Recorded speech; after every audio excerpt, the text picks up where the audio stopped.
Hey guys, welcome to the video. Today we're doing another electric bike review. This is the Engwe Engine X. This was sent to me for free for review, so please bear that in mind. You'll see the bike is nice and clean due to the nice British weather we're having right now. It's currently winter here in the UK.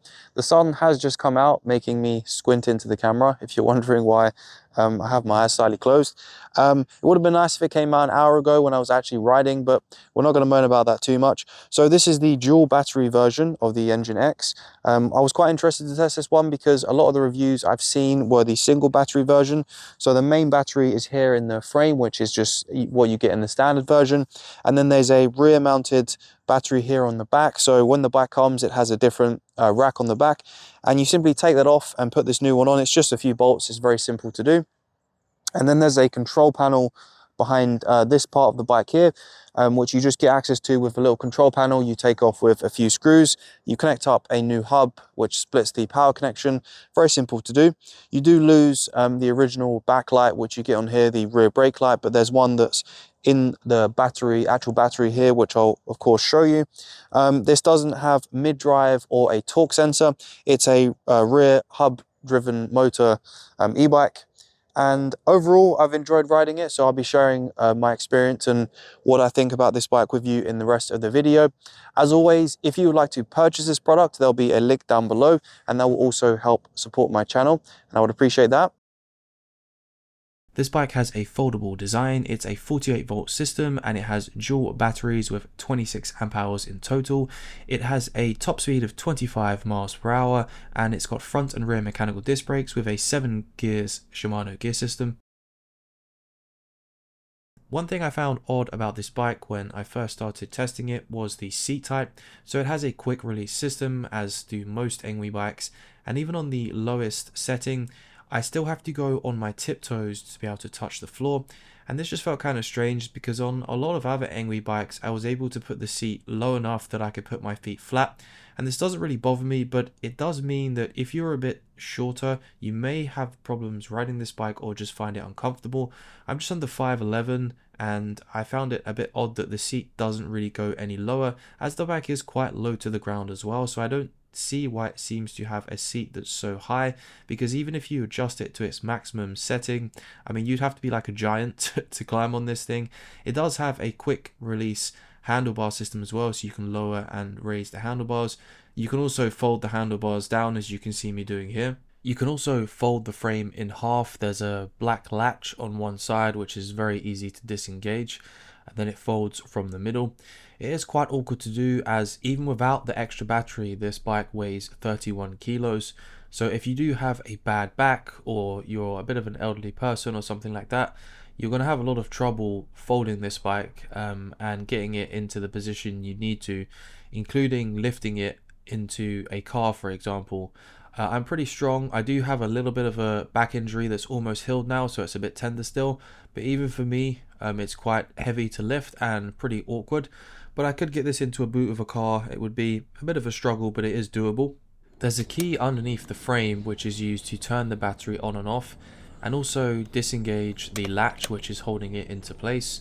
So when you disengage it, you can simply just slide the battery in and out, and be very careful not to leave the key in when you try and remove the battery. Of course it will break the key if you undo the latch and then just try and yank the battery out, because the key is still in there, so make sure you take out the key first. The rear battery has its own key and its own lock, so you can lock it in place and unlock it when you want to slide it out. If you order the bike with the extra rear battery like I was given here, you simply have to switch out the rack on the back, as it comes with a different one when the bike is first delivered. It's just simply the case of undoing some bolts and then bolting on the new one, which has the section here which lets you slide the battery in, and it's very straightforward to do, so don't worry. Once you've installed the rack, you simply just need to take off this panel here by undoing these screws, and all the wires you need are behind here, and you'll just simply connect in a hub which splits the connection into multiple power points. I almost forgot to mention, this bike also comes with folding pedals, which I'm not really a fan of, as they tend to be more flimsy, and you can even accidentally kick them and fold them in while you're riding, which I did while I was riding this bike, and it's not really a nice feeling. They have more flex to them as they're plastic, and I just wish they were normal metal ones. However, they would be easy to change. One issue I noticed very quickly after I put this bike together is there's no metal supports on the rear mudguard like there is on the front. And I can't remember if for every Engwe bike I've tested, but I'm pretty sure most of them, they've had this same metal rod on the back, which stops the mudguard flapping around. And I messaged Engwe and they said this was their kind of new design, which doesn't really make any sense to me because this rear mudguard just flaps around all over the place when you're riding along. You only have to go over a really small bump, and because this bike is very heavy, this mudguard just flaps around all over the place. And along with that, if you're using the extra rear battery, you have these screws underneath, and this mudguard is already marked, only slightly, but where it's bashing into these screws underneath. Now I did message Engwe about this, and they simply told me to cable tie this mudguard, which I think is probably the simplest option. So this is probably what I will do, cable tie it to the top. But for a £1,200 bike, this seems like a very bad design. And I was quite surprised when Engwe messaged me back and that was their suggestion. You can see there is actually the mounting points down here for where the struts would go. So why they've changed this design, I don't know. I'm hoping this is some kind of miscommunication and the Engwe reps told me the wrong thing, but this is what they've told me. So if you do receive the bike and it doesn't have these rear struts, I'd be interested to know because I don't feel like you should have to cable tie a rear mudguard. It seems like a bit of a DIY bodge job. To be able to get this to stay as it should and not flap around, because not only does it bash into this, it makes a lot of noise when it's rattling around as well, and it makes the bike sound really cheap. So bit of a downside there. Hopefully Engwe can improve this in future versions. Let's take a look at the handlebars for this bike. So on the left hand side we've got our controller, which is used to control the lights and a bunch of these settings on the screen as well, which I will show you in a second.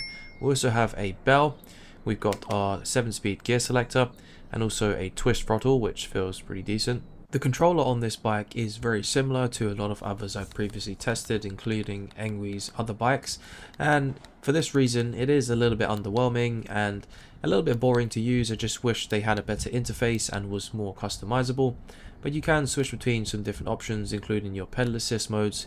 If you hold the plus and minus button, you'll go into the options menu, and in here you can change from kilometers an hour to miles per hour by simply changing setting 3 to number 1.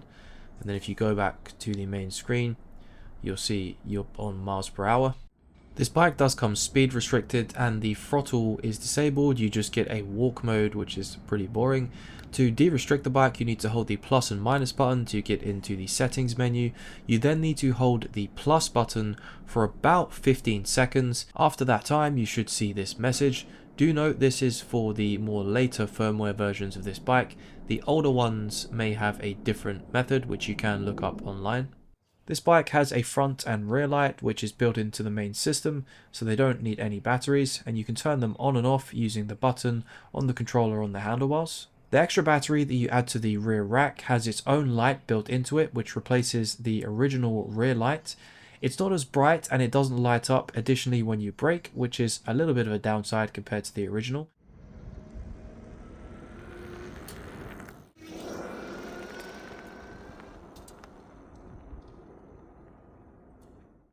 This bike is using a hub motor which directly powers the rear wheel. So if you're thinking of using this bike for a purely pedal assist experience, it might not have the most premium feel, as it also doesn't have a torque sensor. And when I say also, I forget to mention that it's not using a mid-drive motor. So a mid-drive motor allows you to use the gears when using your motor, as it's driving the wheel using the chain and not directly driving the wheel. So this just allows for a slightly smoother experience. And a torque sensor tries to match the power output of your pedaling, and it makes the pedal assist experience feel a lot smoother. While I wouldn't say the pedal assist experience on this is bad, it's not. It's just not as enjoyable as if you were to go with a bike that has some of those features that I mentioned, purely because there's a bit of a delay when you start pedaling to when the motor kicks in, and it feels a little bit clunky at times. I even got a little bit of kind of like ghost pedaling where I wasn't actually pedaling for a second and the motor would like kick in temporarily. It was a little bit strange. I haven't had this happen on other Engwe bikes before, so maybe it was just a little bit unlucky. It hardly ever happened and it was a very occasional thing, so I wouldn't really worry about it too much. But you can see me using full acceleration here using the throttle, which is what I would recommend picking up this bike if you're looking for something with that type of experience, as it just feels like a really nice bike to cruise around on. It feels sturdy, and that dual suspension system does make it feel quite comfortable to ride around. The dual suspension, I feel like the biggest difference you'll notice is from the rear suspension. I heard another reviewer say he found it quite hard. I didn't really have that with mine. It felt quite soft, and there was a couple of times I actually looked back to check if I had a flat tire, because it made the experience going over smaller bumps so smooth. It felt like my rear tire was low on air or going down, but it was just the rear suspension working, and it definitely made the bike feel a bit more like a cruiser and more comfortable to ride. The bike performed quite well doing some light off-roading, and I would recommend you keep it to this kind of off-roading as well, as a bike of this design and weight, it's not really suited for anything more than that. You could go over a few little bumps and maybe some really small jumps, and the suspension I think would be able to handle that, but anything more you'd probably be putting this bike under more stress than it's designed for. But again, that dual suspension system I felt was good enough to make the bike feel comfortable to ride on this type of surface. I wouldn't say it's a high-end performer, but it adds enough comfort that using a bike like this over some of Engwe's other bikes that only have front suspension, you definitely feel that rear suspension working, and it makes the experience more enjoyable, especially when you look at some of the UK roads. Dual suspension I think is not overkill when you consider just how bad some of the roads are, and if you're going to be going down any sort of country paths like this, I do feel like it makes the experience more pleasant. For a heavyweight bike, this does feel like it has good acceleration, and its top speed of 25 miles per hour is pretty impressive. If you're using the bike in pedal assist mode, you're not really going to get up to that top speed easily, as there's just not really enough gears, so using the full throttle mode to get up to the full speed is quite a fun experience, and I would say is necessary in a lot of situations. Engwe claim you can get up to 74 miles in perfect conditions using pedal assist mode, and this is completely way off. Now this rating is for the single battery version, but I think with the dual battery version you could probably get to that range quite comfortably if you baby the bike a little bit. And with pure throttle mode, I think you could probably get almost 40 miles out of this bike, which is very impressive when you consider in most circumstances how far that's actually going to get you. I can easily get to my local gym and back, which is about a 15 to 20 minute ride, and have lots of battery to spare. So the dual battery version is definitely going to be the option you want to go for if range is a big concern for you, and the extra weight and the extra awkwardness of having to charge that extra battery I think is worth it, because most of the time if range is going to be an issue for you, the dual battery version isn't really going to have many big downsides. So I think the main selling point of this particular bike by Engwe is its value for money. I was quite surprised to see that it came with dual suspension when the single battery version is only £1,000, and £1,200 for the dual battery version still seems like a pretty good deal. And overall I feel like this bike is a pretty well-rounded good performer. It doesn't excel in any one area, but again, for its value I think it offers a pretty good package. Unfortunately, the rear mudguard problem I had was a little bit of a downside, and I didn't seem to see many other people in their reviews have this issue, as they had the older model which had the bracket in place which holds the mudguard firmly. So I'm not sure if I just got unlucky here and the Engwe rep gave me some information that was slightly wrong. I'm not entirely sure, but that was the only real big downside I had with this bike. Other than that, I had a pretty good experience, and I'll be interested to know what you think of this bike. Do you think it's worth the money, or would you look for another option? I really hope you enjoyed the video, guys. If you did, please give it a thumbs up. If you're new here, please consider subscribing for more videos like this one. And of course, I will see you in the next one.